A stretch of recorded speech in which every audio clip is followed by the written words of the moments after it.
السلام علیکم۔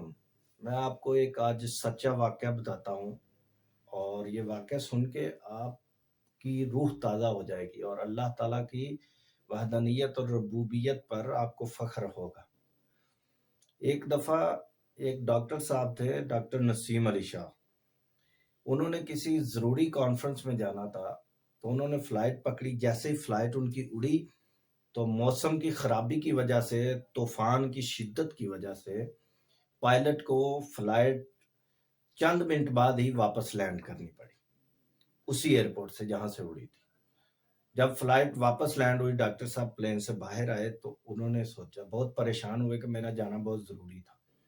تو ان کو کسی نے مشورہ دیا کہ ڈاکٹر صاحب اتنا کوئی پرابلم نہیں ہے، آپ بائی روڈ چلے جائیں اور کوئی ٹیکسی وغیرہ لے لیں۔ ڈاکٹر صاحب نے ایک ٹیکسی لی اور چل دیے۔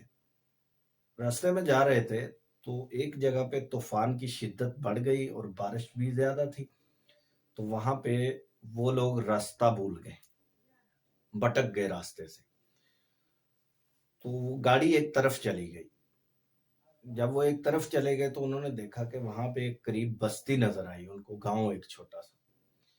وہاں پہ گاڑی بند بھی ہو گئی، مزید بارش میں کتنی گاڑی چل سکتی ہے، تو پانی وغیرہ گاڑی کے اندر چلا گیا تو گاڑی بند بھی ہو گئی۔ پھر وہ گاڑی سے نکلے اور قریب ایک گھر انہوں نے دیکھا تو اس میں داخل ہو گئے۔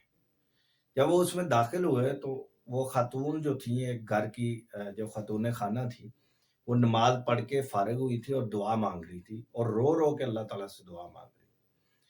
تو ان کے پاس ایک چارپائی پہ ان کا بیٹا بیمار حالت میں پڑا تھا اور نیم بے ہوش رہتا تھا وہ۔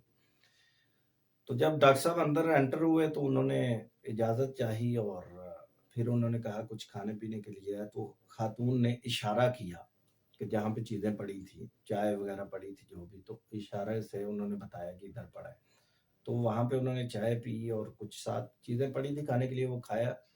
تو اتنی دیر میں خاتون بھی اپنا جائے نماز لپیٹ کے ان کے قریب آ گئی۔ تو انہوں نے، ڈاکٹر نسیم علی شاہ نے ان سے دریافت کیا کہ یہ بچے کو کیا مرض ہے جو چارپائی پہ پڑا ہے۔ تو خاتون نے بتایا کہ بچے کو یہ مرض ہے، اور اس مرض کا علاج جو ہے وہ کسی نے ہمیں بتایا کہ ڈاکٹر نسیم علی شاہ ہیں کوئی، وہ کر سکتے ہیں۔ تو اب وہ کسی بڑے شہر میں ہوں گے، میں غریب سی ہوں اور میں تو افورڈ نہیں کر سکتی، تو میں کہاں ان کو ڈھونڈتی پھروں اور کیسے ان تک پہنچواؤں۔ تو میں تو صرف اللہ تعالیٰ سے دعائیں کرتی ہوں کہ میرا بیٹا ٹھیک ہو جائے۔ تو پھر اللہ تعالیٰ کی ذات پہ جو یقین ہے ڈاکٹر صاحب کا، اور جو انہوں نے جب سوچا کہ اے اللہ دیکھو، مجھے کہاں سے ایک فلائٹ سے واپس اتارا، پھر ایک ٹیکسی پہ مجھے سوار کیا، اور پھر ٹیکسی بھی وہاں پہ آ کے بند ہوئی جہاں پہ میری ضرورت تھی۔